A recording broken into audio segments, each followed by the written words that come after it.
Welcome to the Lovely Podcast. We're your hosts, Adam and Anisha Leeper, just a couple of young millennials who took the leap from dating to married life.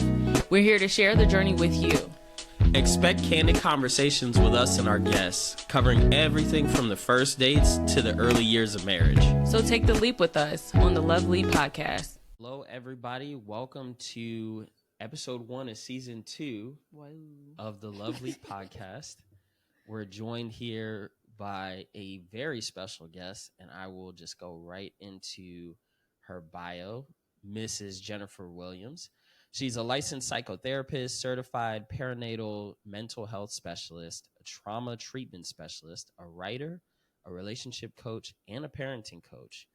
She's a seasoned therapist with over 2 decades of experience in the mental health field. Her professional journey has given her the opportunity to work with a diverse population that includes children, adolescents, adults, couples, and families. Jennifer is a well-rounded expert in the mental health field. She's passionate about helping her clients reach an optimal level of wellness and happiness in their own lives, while also having healthy relationships with the people around them. Beyond her professional roles, she's a devoted wife and mother of 2 vibrant young boys. She's an avid enthusiast of CrossFit, hot yoga, and prioritizes self-care, embodying the balance she advocates for in her practice. Jennifer's integrative approach to mental health and her personal commitment to wellness make her an invaluable resource for anyone looking to enrich their relationships and overall well-being. Jennifer, welcome to the Lovely Podcast.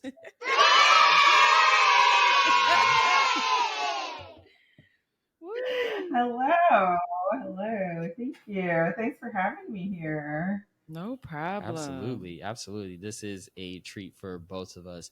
But out of that, pretty extensive resume, what would you like to say to the audience out of your bio there?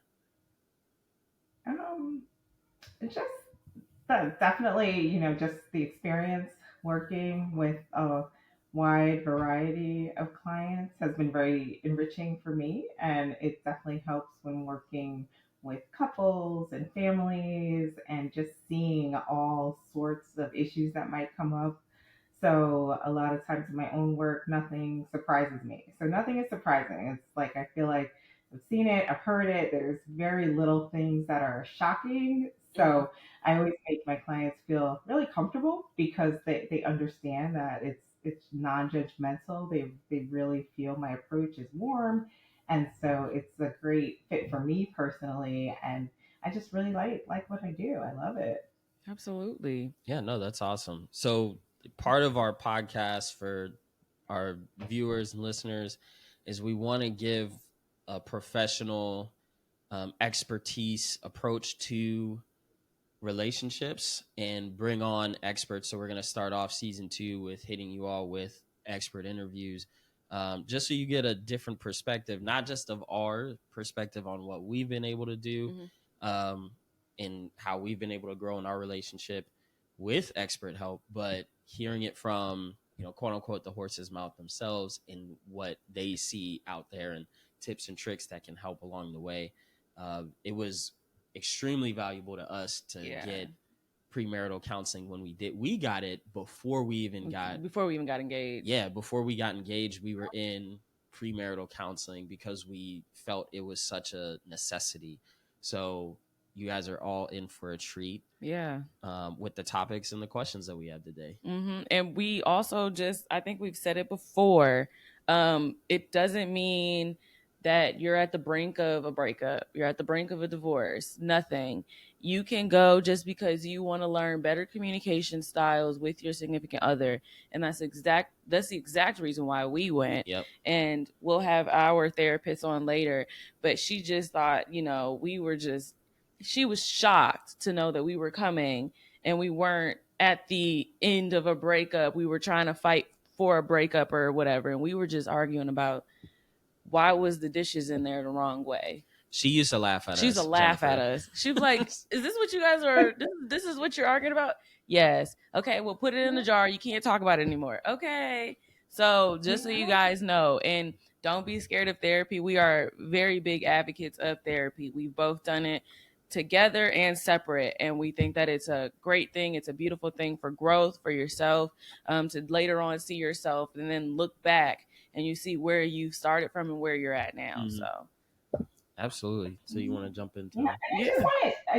Yeah, and I just wanted to add to that. That's the perfect time to go to counseling. You don't need to be knocked down, dragged down, get out of my house. This isn't working. Like you Yeah. go, it's kind of that internal check-in, you know. So it's Yeah. really good that you guys, okay, let's go to premarital counseling. Even married couples, you don't have to be on the brink of divorce. Like, let's come in, let's talk about things that are going on. Absolutely. So let's go ahead and talk about premarital counseling in general.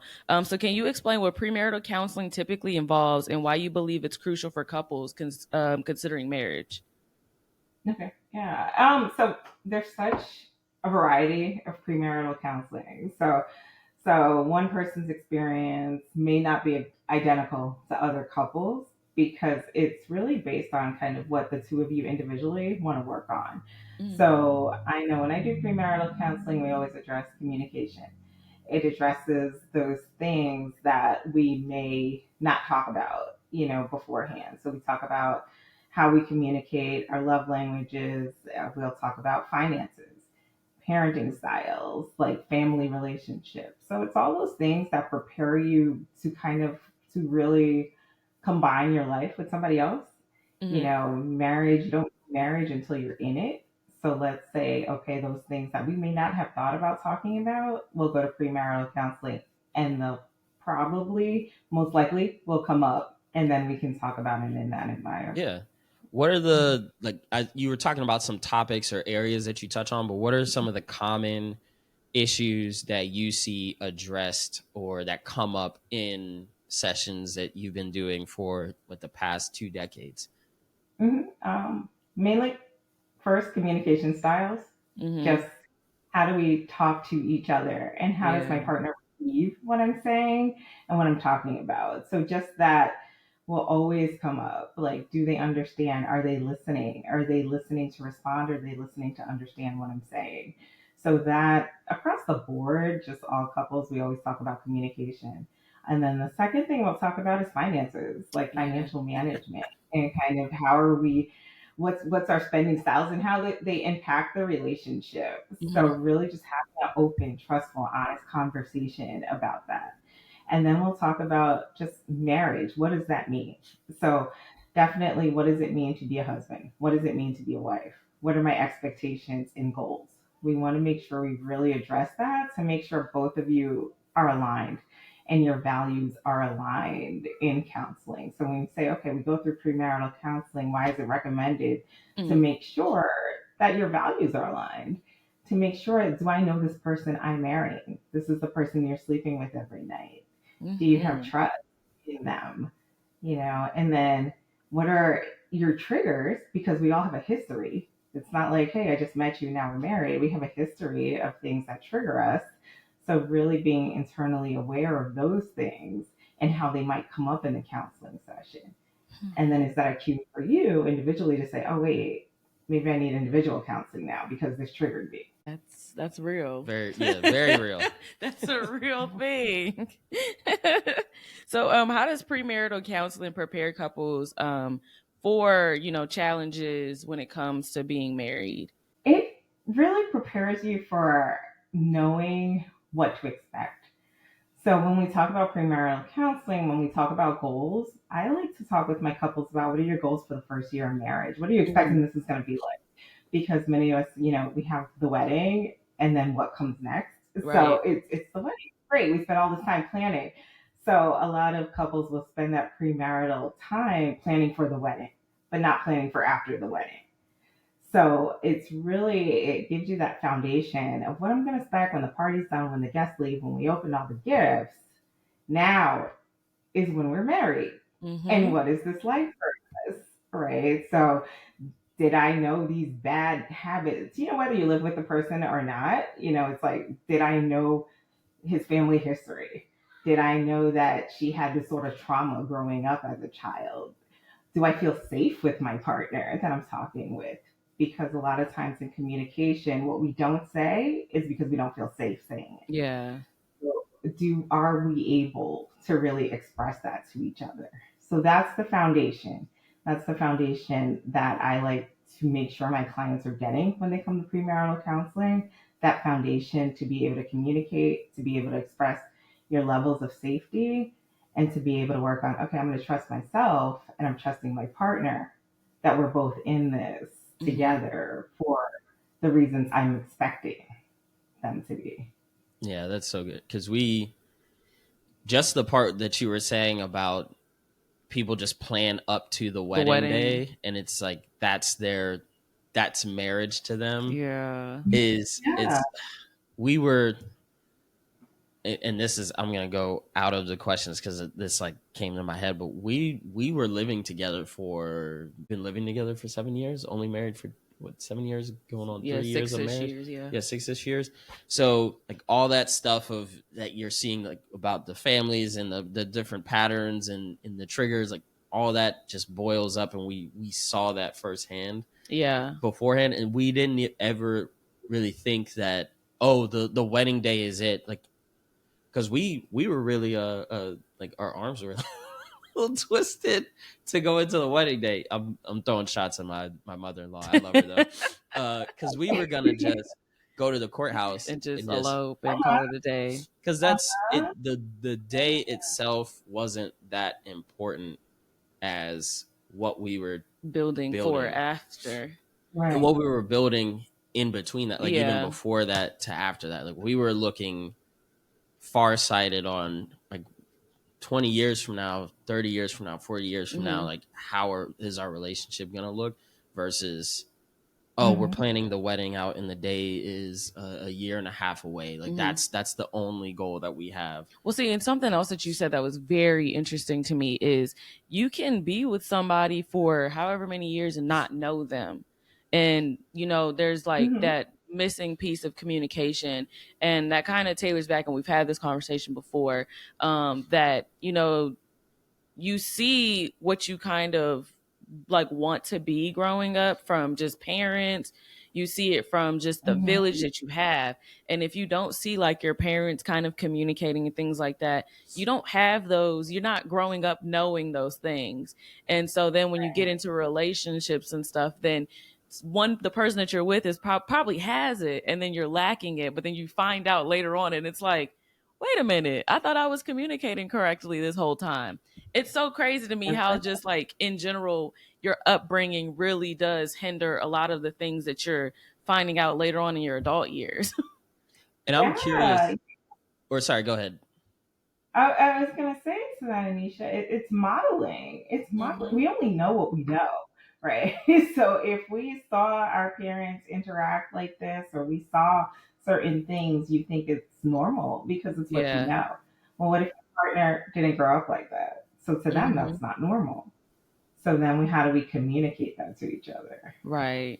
Yeah, we've definitely had those situations, but I'm curious to know from your perspective, because our parents are the baby boomer generation, and it's one of those things of, oh, you don't need to be shacking up, don't shack up. Gosh. But we had a different, well, of course we had a different opinion on that.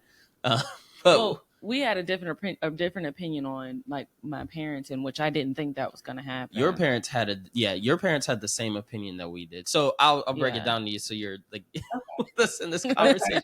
So our opinion on it was, well, the main question is like, how do you get to understand a person if you don't live with them? We felt like a lot of issues start to arise when you say like, hey, we've been living in separate homes. Now let's put everything together and make it fit like a puzzle piece. And I really don't know a lot about you because you've been putting on mostly a professional or like a better front of yourself when we're on dates or anything like that, versus when I'm living with you 24/7, you're not going to be on like that all the time. There's going to be an off switch. So what do you look like in that off switch? And then there was other things about like, but also monetarily. like, and you would know this, but like, how common is that now anymore? Like, I know growing up in movies, you know, like that was like the cute thing. Oh, you're engaged, you're gonna get married. Are you gonna move into his house or is he moving into yours? Yeah. And that was like the thing. But like now we're like in a whole different generation and decade where I want to know like, how common is that anymore, where it's like they have to find which house they're moving into and then move into that house versus, you know, they're dating and they're in separate houses versus them just like shacking up. Yeah. What are you seeing in your practice when it comes to the quote unquote shacking up, and with the couples that have come through your practice? What's that dynamic been, and like where's that trend at now? That word is so outdated. What? Shacking up. It is, but you know, that's the only thing we have so far right now. Cohabitating. I will say that I see both. You know, I see couples that don't live together until after the wedding, and then I would say I see more couples that do live together. Why? Because it's cheaper to both live in the same space. So we have to be real. It's like economical. If I'm dating you, we're serious. Let's just move in and combine incomes. So, you know, so more couples actually live together, but I do see couples that don't live together. And I think each dynamic has its own individual challenge there. You know, because even though I might live with you for 5 years, it's still like, okay, we're getting married. I'm still learning things about you every day. We're still growing together every day. There's still things that's going on. And if we don't live together, it could be like maybe he leaves his socks all over the place and I don't like socks in the living room. So now we're fighting about these socks. So it's just a separate set of challenges, but for each couple, you know, just finding their way. So, you know, I wouldn't say, oh, this is better or worse, but, you know, just find what works for you. Yeah. I noticed that there's been like an influx, and I don't know if you've ever noticed. I think we've had a conversation before. There's an influx in like now where people are now getting homes and they have separate bedrooms, like separate spaces. I guess going back to old school. Yeah, like it's, you know, when grandparents slept in separate rooms type of thing. Right. Jewish community, it's still yeah, that's a thing that they do. Yeah. They sleep in separate beds. I think it's just only during a specific time of the month. But is that like, I don't know. I'm trying to figure out like exactly what I'm gonna ask, but I've noticed it, and I guess, would you say that it works a lot better for a lot more couples than it doesn't? Or what's your opinion on that? Like, from your experience? You know, how would you weigh in on that trend? Or I'll give you my opinion. If you have the space, it's not bad to have your own space. You know, so it's okay to say, okay, this is my space. This is where I go to recharge. This is what I need. Like if we're having a heated argument and we need to cool down, this is the space that I go to. So it's okay. Like you know, some homes have man caves, or women have their own room that they use. That's okay. And you know, if you have the space that's big enough, I recommend having that so you could have your own stuff. So you don't feel like, oh, like everything is all with this person all the time. Some couples do choose to sleep in separate bedrooms. And, you know, again, it works for them. You know, that works for them. You know, it's like, hey, I'll sleep here, but I really like this bed, or you snore too much. Or there's a reason, you know, why I just don't want to sleep with somebody. They get really hot at night. And that's okay. That works for them. I do say, you know, it's also important that you do want to have intimacy, connection. Sexual connection is really important for marriages. So you do want to always feel like, okay, are we making that time for intimacy? Are both of our intimate needs being met, even if we do have separate spaces? That makes sense. That's what I was wondering, how you were gonna put in the intimacy part back into it. Of like, if we have separate spaces and we're sleeping in like separate rooms, how do we do that? Because for us, we've talked about at least having separate hobbies and going to having your own separate things that you do without your significant other that makes you happy. But I just noticed that was like a big thing now. Oh, I have my separate bedroom from my spouse. Like I have everything in there. But it makes sense when you say it like that, because they do. They have man caves, they have she sheds, they have their own beauty rooms, they have their own closets. And some of these people deck out their closets and have like a sitting room in it. So you have to have sometimes your own space, because I mean, if you think about it, if you're upset, every single space is conjoined. You go into that space and then your partner's following you like, oh, I was just coming in here to change. You're like, I needed some time. Like, I need what's some time. happening? Right. I need some time. I need that Yeah. space. And when we're talking about intimacy, I want to say, look, you don't just have to have sex at night when we're sleeping in the same bed. You have sex whenever. So Yeah. it could happen like in the living room, in the kitchen, whatever. So wherever that space is, that time, that works. And that works for people. That's, yeah, I love that. So what are the, as far as misconceptions when it comes to uh, like premarital counseling or relationship counseling, what are some of the biggest misconceptions that come up in your practice that you end up like breaking or getting breakthroughs with clients on? Well, one is that where people have to feel like there's an issue, right? Where they have to feel like, oh, this is wrong, or I'm doing something wrong. So even with therapy, people feel like, oh, if I go to therapy, there's something wrong with me. And so, just normalizing the process, there's nothing wrong. We're enhancing things. So what are we enhancing? What are we working on? What are we growing on and really building on? Or just also seeing, again, with like communication, where one person doesn't see a problem with something that their partner sees a problem with. So when we have those breakthroughs and trying to say, okay, let's see why this might be a problem, how do we understand our partner's perspective and really take time to listen and to listen to their needs in the moment, then we're able to kind of make those breakthroughs. Here for that. Yeah. So, what role does individual therapy play in enhancing the relationship health of like a couple? That's a good question. I always think, people should, now, I don't know if this is an unpopular opinion. I will not say that everybody should go to therapy. I don't Mm-hmm. say everybody needs therapy because people have their own coping skills. And if you're able to manage in life, you don't need therapy. You can figure Yeah. out how to cope. You're able to make it.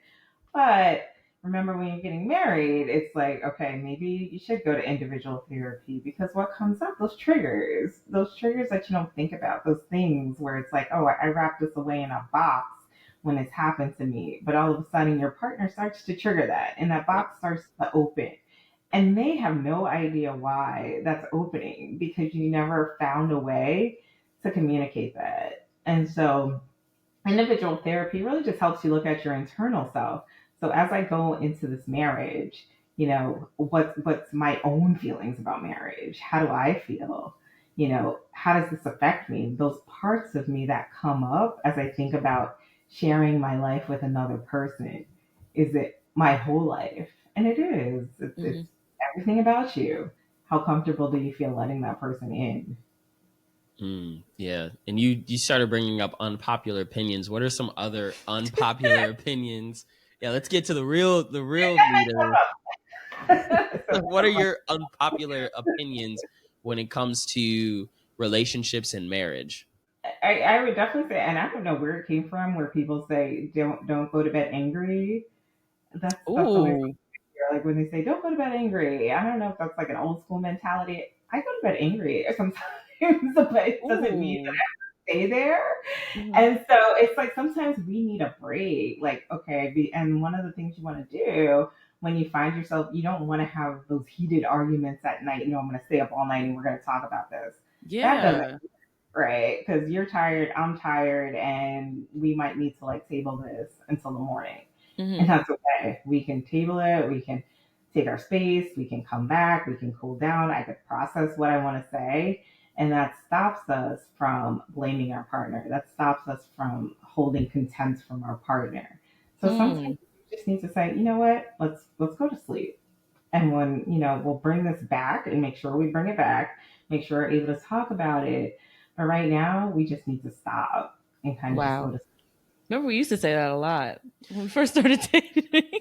Yeah, we did. Like, oh, don't go to bed angry. And then one of the first assessments we took with our therapist, it revealed that when we both get like our emotions get heightened in an argument or in conflict, it's like just don't expect anything good out of it. What's gonna happen? It's like level 10 supernova. Don't expect anything good out of it. You need to just go cool off somewhere and take a break.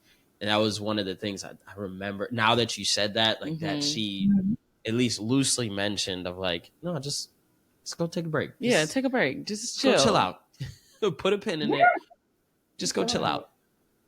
Just go chill out. And then, or our jar of just putting stuff like that you can't talk about in a jar. Like, you can't talk about this anymore. Don't bring it up. Like, you're never going to see eye to eye on it. At least not now. You both aren't in the mature enough space to communicate this and see. So like we put politics in a jar. Put it here. Yeah. And now we can talk about politics because it's funny. Because we laugh about it. But at first, it was really bad. And she's like, you guys got to put that in the jar. You can't talk about it. Don't talk about it. Like, all right, okay, cool. But that's very interesting, the don't go to bed angry tip, because we've evolved from don't go to bed angry to don't let me go fly while we're arguing.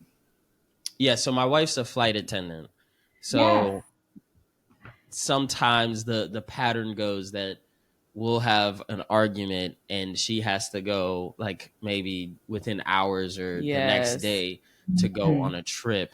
So that's the thing, is like, don't go to bed. Like, go to bed angry, that's fine. We'll fix it in the morning or the next day. But if she's got to go fly. I don't like going on a plane knowing that we were arguing. I don't. Because you don't know what can happen. And I've seen it, and we've seen it. We've seen that guy, he was arguing with his wife, you remember? And he was a truck driver, and she got into a car accident with the babies in the car. Yeah. And he was out on the road, and they had argued, and that was like the last time that he was able to even talk to her. So that's like my biggest thing, because I'm gone. Like, I'm different cities every couple nights and stuff like that. I don't like that on my conscience. So, but that don't go to bed angry, we stopped that a while ago.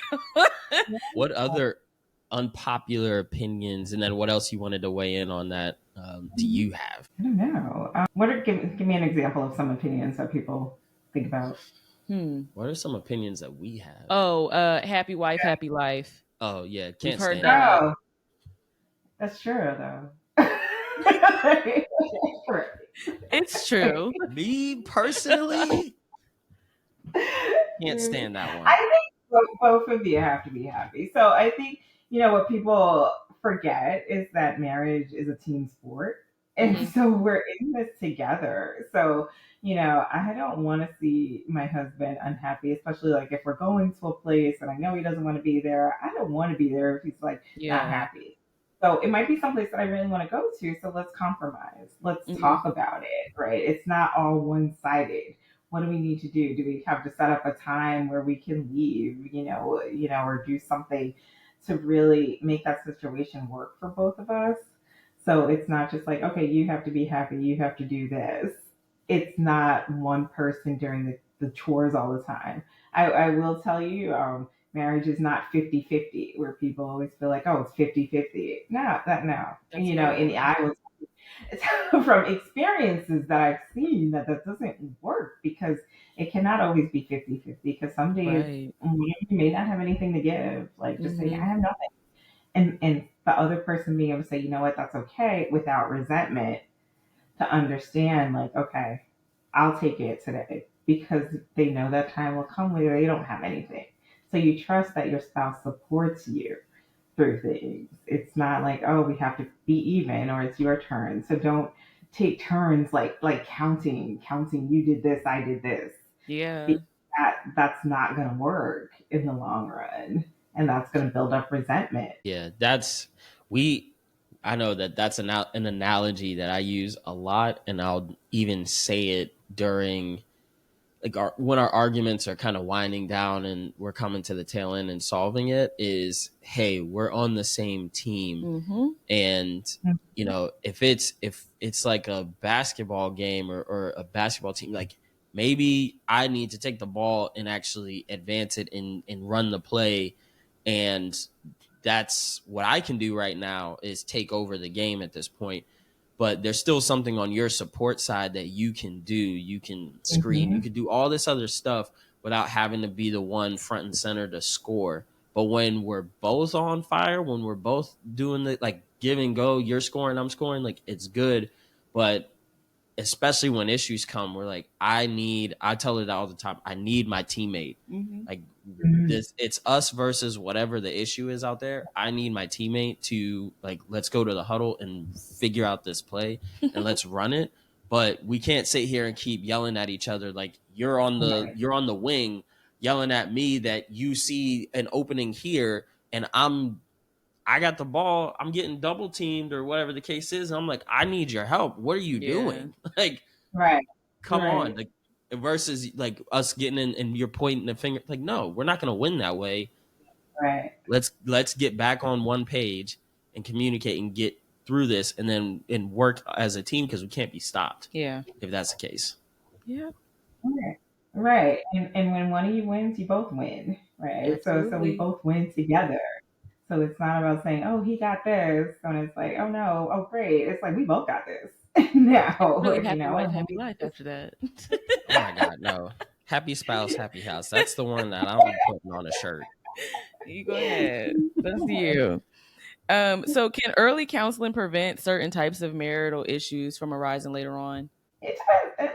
It depends how early you're talking about. It's like, okay, I just met you. Next week we're gonna start counseling. Like, well, does that happen? I don't really know. You don't really know. Maybe like a couple months in, but it also depends on the couple, right? So we say, okay, we want to make this work. We're gonna go to counseling. We see, are you able to really identify the issues that you feel like make a problem? So it's a lot goes back to each person's own individual awareness and being able to be honest with themselves. So when I meet you, it's like I need to know the whole you. Like who are you? Right? So if you can be honest with yourself and say, okay, this is what I'm bringing to this relationship, and this is how I am, and this might be my triggers and kind of my trauma responses to things. Right. And then if you can bring that to counseling, then you have something to work with there. And then that could really, set the foundation for what happens later on. But you also have to remember, the more you're married, the more each of you are growing. Yeah. So it could be I'm married 5 years from now. Oh wait, we're on a different page. Did we grow together? And you just had that conversation. We're growing together. Yeah, that's a conversation we've talked about it. We've talked about it a few times, but we recently just had that last week or so of individually we're going to keep growing, but what's the goal of us individually growing? Is it to grow apart, or is it to like bring all this stuff back to the relationship where we're stronger? And again, I went back to that analogy of it's like an off season on a sports team, or she danced for a while when she was a kid. So, but you have off seasons, people go to do their own individual work to get better at whatever it is in practice. And then they come back and their whole goal is to make sure the team gets farther than where they got the last season. So seasons of your life you're going to go through, there's going to be times where you have a little bit of pause in between. What are you doing to continue to work on yourself? And then even in season, what are you doing to work on yourself to make sure the team stays winning and stays moving forward?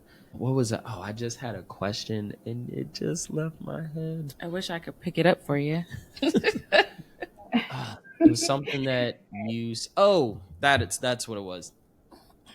So you were saying like premarital counseling starting it early. How early do you? I was thinking that. I know, because we think alike. We communicate. We run the same place. How early do you think?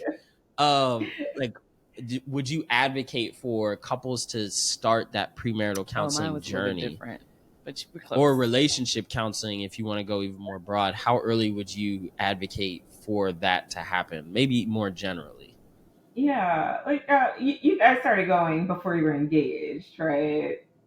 We got engaged a month into it, but we had talked about doing it. We just weren't financially in the spot to to afford it. Yeah. We talked about that maybe the first year or year and a half we were together. Yeah, We we were said in that was something Richmond. that we wanted to do. And Yeah. then we just waited until we were in a financial, like a good financial standing when we moved to Baltimore to then do it.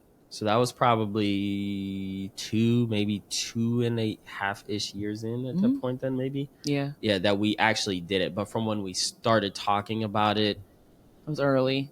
Very early. First few conversations we've actually brought it up and talked about it. But then, yeah. So it was something we always wanted to do. We just, once we were in the spot to be able to afford it, we went ahead and did it. Mm-hmm. Right. So you knew, Adam, you knew, hey, I want Anisha to be my wife, right? And you both were at a point where you're like, okay, we're going to spend our lives together. Yes. I knew early. He did. You knew early. Yeah, you knew early. You listened to the podcast. I knew. He knew. He did. Yes, I told you I listened to it. Yes. And so you knew. And so that's, you want to get to that point when you have that conversation and both of you are like, okay, we know we want this.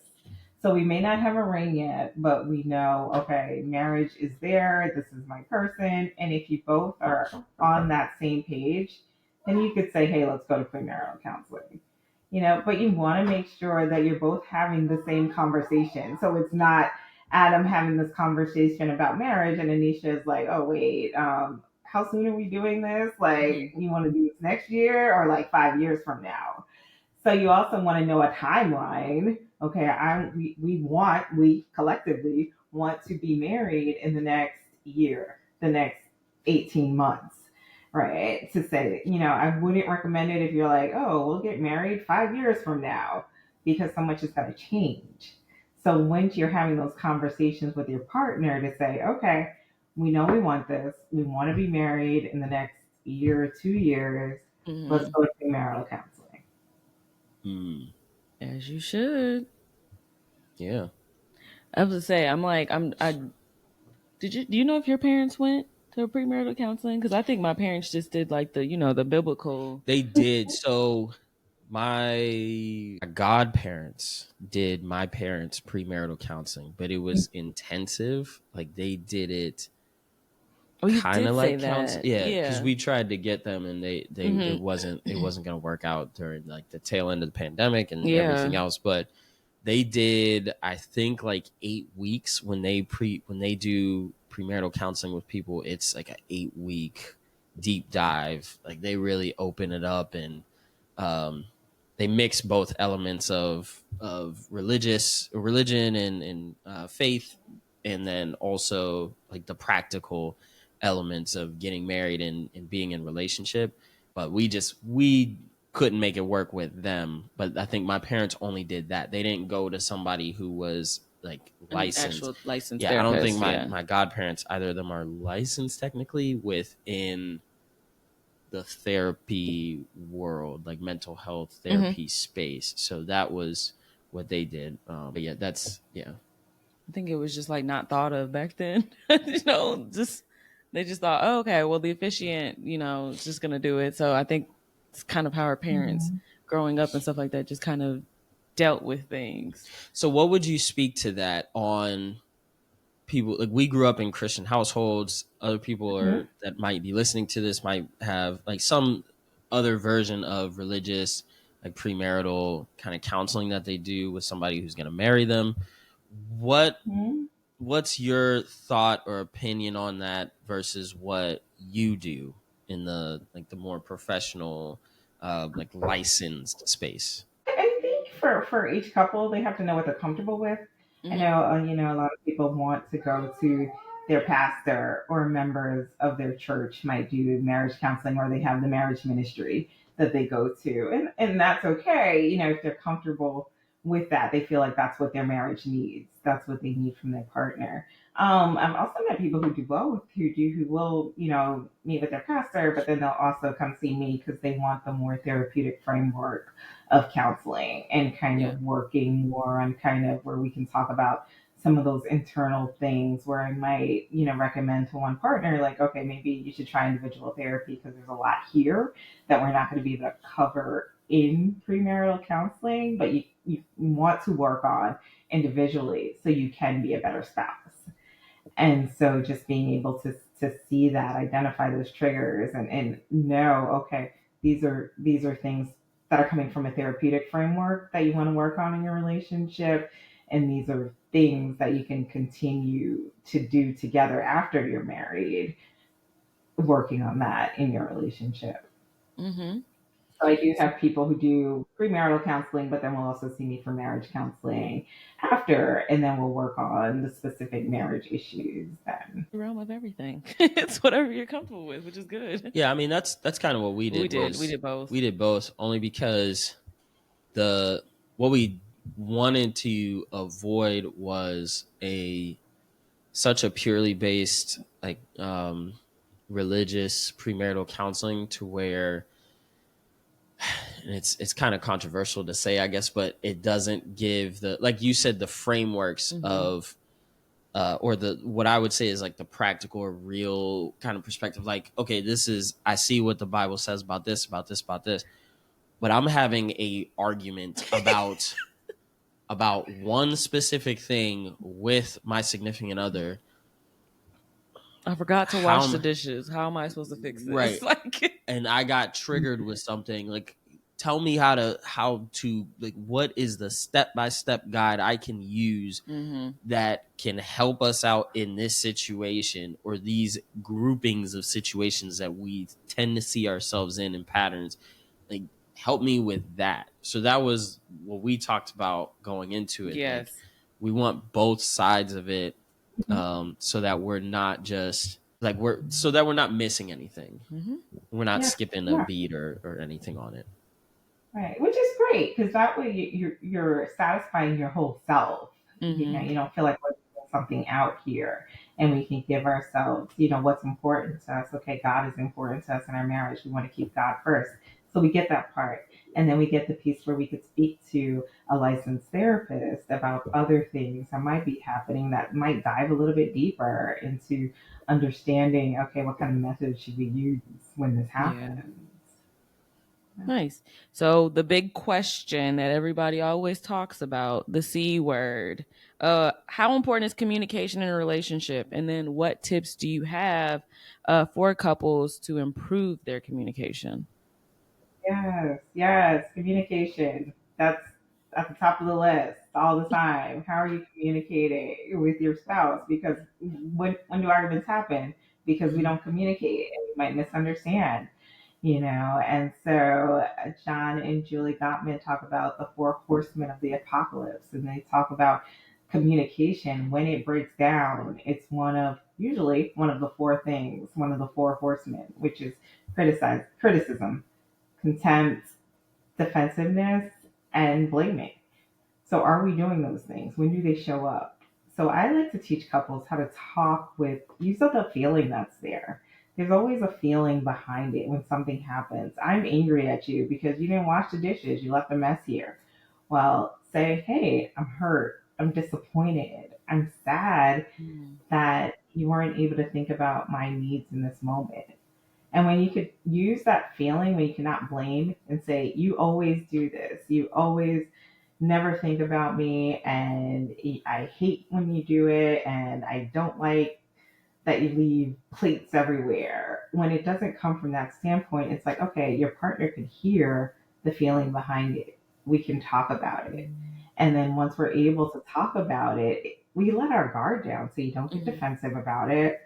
You say, hey, I'm not stonewalling you into a corner where you feel your emotional triggers, because when you feel emotional overwhelmed, you're stonewalled.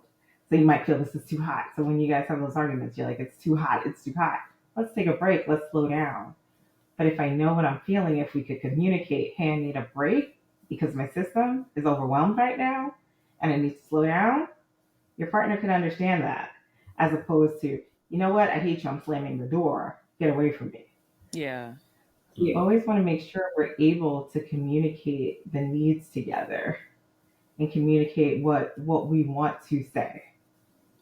And make sure, okay, does my partner understand this? So it's okay to also say, hey, if I hear you right, you're saying this right now. So it's okay to clarify, in communication. If I hear you, it's this, you feel hurt because of this. So next time I'm going to remember to try to do it better. Yeah, no, that's good. And I've heard of Gottman's research Yes, before. I think if I'm correct me if I'm wrong, he's like coded like frame by frame, millisecond by millisecond, like interactions yes, within yes, his sessions, and he can tell within like 10 seconds or so if a couple is gonna last or Oh yeah, I not. remember you telling me that. Yeah, and it Yeah. was, mhm, I think, one interesting piece that I took away from his research was if one of the couples said, or one of the significant others said, "Hey, pay attention to like this over here," or "Look at that, like look at that bird, or look at that over there." If the other one didn't look, that was like a clear tell that things were going to start going downhill if they weren't already going downhill. Just that like small bit of like, oh, pay attention to what I'm paying attention to real quick, and be present with me was Yeah. like huge. And it really got me thinking about that of like, well, what kinds of things in our relationship, and when you're like, hey, can you pay attention to this, and I'm like, no, that's not that important. Or now I'm trying to be more conscious and aware of like, hey, can you look at this? Boom, I'll look at it for Yeah. you, just so that those four horsemen don't start to creep in don't you? into it. Right, right. Yeah. Right. Yeah. And I want to make sure I just got the four horsemen right. So it's criticism, contempt, defensiveness, and stonewalling. And so, yeah, and you're right, Adam. So that he did tons and tons of experiments where, when they do the relationship sound house, they put people in this love lab and recorded every second of their Wow. day to find out, what are the things that come up in communication that are predictors for divorce. And Mm-hmm. so one of the main predictors was contempt. When we feel contempt, resentment, when we're doing those knockdown, drag down arguments with our partner, then you're more likely to lead to divorce. So that's why communication is just so important in a relationship, and being able to know your partner. What does your partner need at the time? What type of communication do they need? So if it's those things like, hey, I really want you to look at this, and you're texting, or you're like scrolling on Instagram, when your partner wants your attention, to be able to say, oh wait, that's a need that my partner has. Let me meet that need right now. So you also do coaching. You do Yeah. like relationship coaching. I could probably guess which one's more enjoyable for you, but I'll let you answer that question. And then for people out there who are probably still on the fence, or like they still are, they still carry that stigma of what, I'm gonna go see a shrink, or we're in such dire straits. Mm-hmm. What are the major differences to coaching versus counseling that you can give that, like, the people in our audience? Okay, so I'll start with that. So the major difference between coaching and therapy is that therapy will take you more towards your internal awareness of your system. So we'll talk more about that deep dive into traumas. We'll talk about family history. We'll talk about how your mother, your father, your sister, your brother affected you as a person you are now, and what you're bringing that. You're bringing that to your marriage. When we're doing coaching, we're doing more directed, short term, solution focused issues. So when people come to me for coaching, whether it's relationship coaching, and to be like, okay, either they'll have issues forming healthy relationships with people. So it's not just about dating or marriage. It might be a relationship with friends, with their sister, their brother. And so just forming healthy relationships and kind of identifying what they're doing. So Mm-hmm. we do really specific solution focused tasks each session that I'll give them to do, and then come back and talk about it and say, okay, what went wrong? What stopped you from doing this? What's going on? Because we want to be able to find that solution. And so that's usually the main difference when people see a coach or they see a therapist, whether they go to a life coach. It's like, okay, we're doing these solution focuses right now. There's a problem, you have a need, let's develop some SMART goals, and we're going to fix it. And so people feel like that's helpful to them and feel like, okay, that's all I'm looking for. So a lot of people with therapy is hard. And Mm-hmm. I've had people, do therapy sessions and just feeling all these emotions come up, and they're like, what do I do with this? I didn't like that. Yeah. So it can bring a lot, and some people don't want all that, and that's okay. And that's okay. And so we'll just do more coaching for them. Yeah. Yeah. What is the best piece of advice you can offer to a couple just beginning their journey together? Yeah. Enjoy it. Mm-hmm. Just really enjoy the ride. I feel like we spend so much time one comparing ourselves to other couples, what we're not Yes. doing, what they're doing, what we don't have, that you forget to really live in the present Mm-hmm. and saying, "Hey, this is my person," and remembering your why. So, even as you're getting married, you're going on that journey. Why? Why are we doing this? What do I love about you? I'm choosing you every day. So Yeah. also remember, I'm choosing you every day. And one of the things I always tell my son is say every day is a great day to have a great day. So with your spouse, it's like every day is a great day to have a great day. We might have argued about this yesterday, but today I'm choosing you and I want to have a great day with you. So let's have a great day together. Yeah. So even when you wake up in the morning, it's like, hey, I want to give you a kiss before we leave the house. I love you. Before you get on a flight, Anisha, you make sure you tell Adam I love you. Because Absolutely. we don't know what will happen. And we Mm-hmm. always want to have a great day together. So Yeah. really just enjoy it. Enjoy the time, enjoy the present, stay focused on the here and now because that's what we have. Remember the one thing that we used to talk about all the time, like, is like how now everything was couples goals. You remember, like, when we first started dating, everything was just like couples goals. Everybody's like, Yeah. "Oh, this is couples goals," and I'm like, "Do you even know what's happening behind closed doors?" Like, Yeah. we just see the surface level. We see them taking pictures and we see them post the good stuff, but you never see the bad stuff behind it. You don't know what they're going through. Like, you don't know these things. And it's like that, just enjoy what you have. Like, enjoy what Right. you have, enjoy what you're building, but don't like sit there and fantasize on what somebody else has because you don't know what they have. And Mm-mm. what you're asking for, you Right. could be asking for Pandora's box to open up and you don't know that.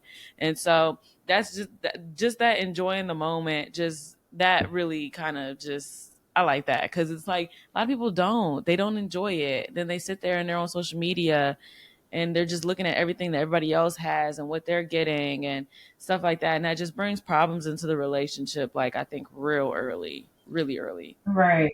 Right. And even those couples goals, it's like, oh, you have all these, you look like this is great. Your relationship is great. And then one day you don't see them post anymore and it's gone. Yep. And it's like, okay, now I want to know what happened because I'm Yep. emotionally invested in Yep. your relationship. So that's why you come back. Stay present with your own relationship. Just worry about Mm-mm-mm. what's happening in your Mind house. your own business. Yep. Yes, yes, what's happening in your house because that's important. Have your own couples goals because it's Hmm. like, hey, maybe we cook dinner together on Saturday, and that's our couples goals. That's it. That's Yeah. it.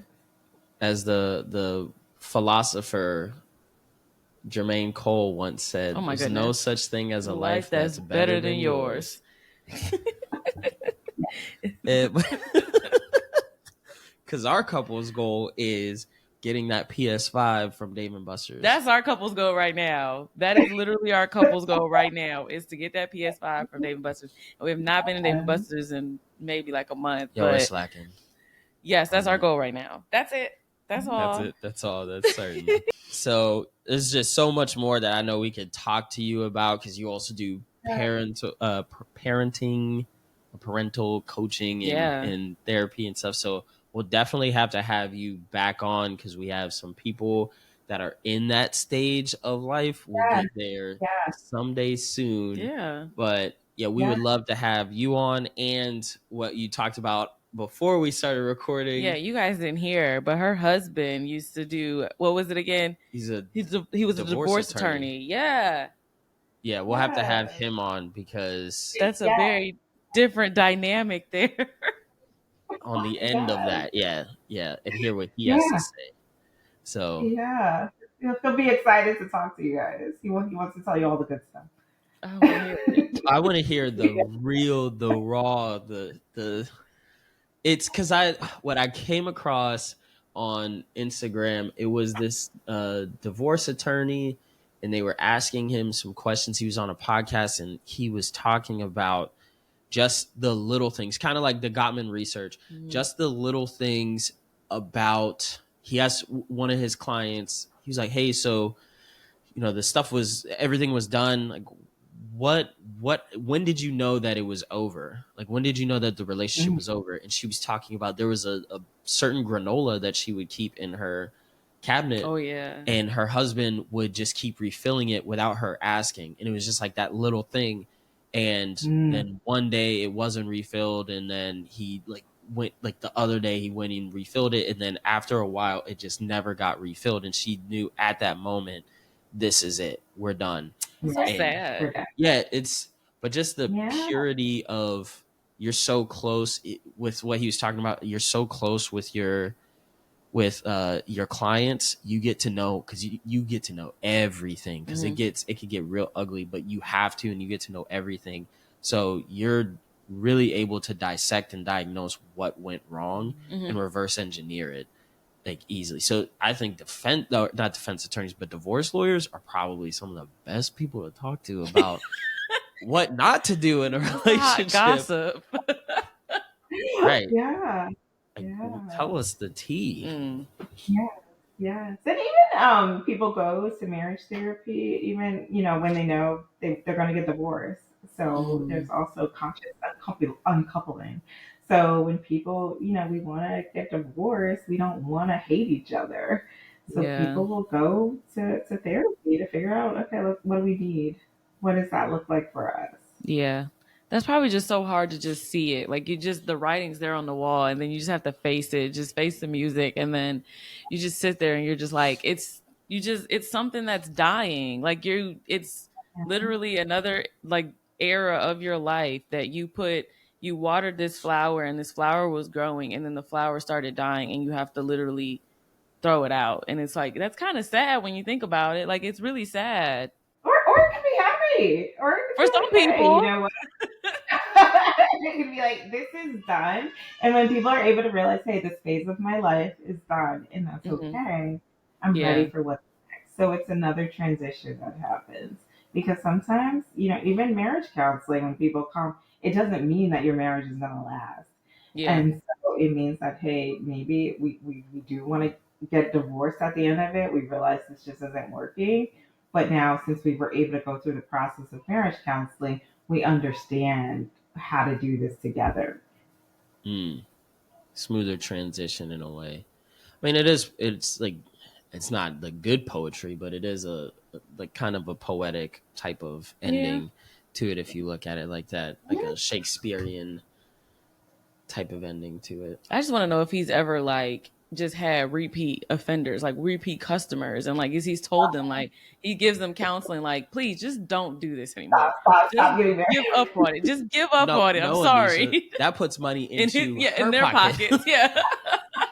He's like, no, please come back. Like, that's just crazy though, because I mean, when you think about celebrities and like how much they just like get in relationships and then divorce, and I'm just like, you got to give it up sometime. That's called, on the business world, lifetime customer value.